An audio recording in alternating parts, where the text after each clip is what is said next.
அழகே அழகு அடுத்த வர எபிசோடில் பார்த்திங்க அப்படின்னா சுரேஷ் பார்த்திங்க அப்படின்னா அழகுமதியை காலேஜில் ட்ராப் பண்ணுறதுக்காக போவாங்க. நடுவுலே பார்த்திங்க அப்படின்னா அவங்க இன்ஸ்பெக்டர் கால் பண்ணுறனால நான் ஆட்டோ பிடிச்சி போய்க்கிறேன்னு சொல்லிட்டு அழகுமதியை போயிடுவாங்க. அதுக்கப்புறம் அழகுமதி பார்த்திங்க அப்படின்னா ஆட்டோ ஏறி போகிற வரைக்குமே சுரேஷ் பார்த்திங்க அப்படின்னா வெயிட் பண்ணி ஸ்டாப் பண்ணி அதுக்கப்புறம் நிறுத்தி பார்த்துட்டு தான் போவார். ஸோ இதுக்கப்புறம் பார்த்திங்க அப்படின்னா வீட்டில் என்ன நடக்கும் அப்படின்னா அழகுமலர் பார்த்திங்கன்னா காலையிலே அவ்வளோ டிஷ் செஞ்சுருப்பாங்க. திரும்ப மதியானம் சமைக்க போவாங்க. அவங்களுக்கு ஹெல்ப்பாக கோமதியும் ஹெல்ப் பண்ணிட்டு இருப்பாங்க.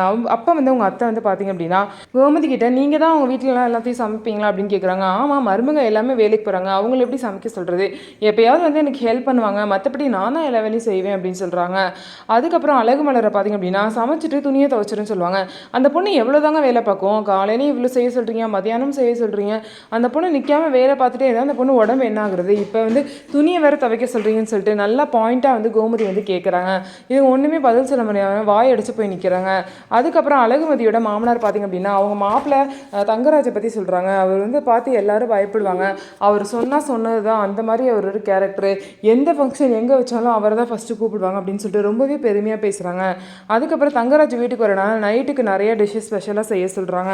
அப்போ கூட கோமதி பார்த்திங்க அப்படின்னா அழகுமலருக்கு சப்போர்ட்டாக தான் பேசுகிறாங்க. அந்த பொண்ணு வந்து டெய்லி இப்படியே சமைச்சிட்டு இருந்தால் அந்த பொண்ணு உடம்பு என்ன ஆகுறது, ஏன் இப்படி பண்ணுறீங்கன்னு சொல்லிட்டு கேள்வி கேட்பாங்க. அதுக்கப்புறம் அழகுமலர் அதெல்லாம் பரவாயில்ல நான் பார்த்துக்கிறேன்னு சொல்கிறாங்க. அழகுமலருக்கு ஹெல்ப்பாக அழகுமதியும் பண்ணுறாங்க.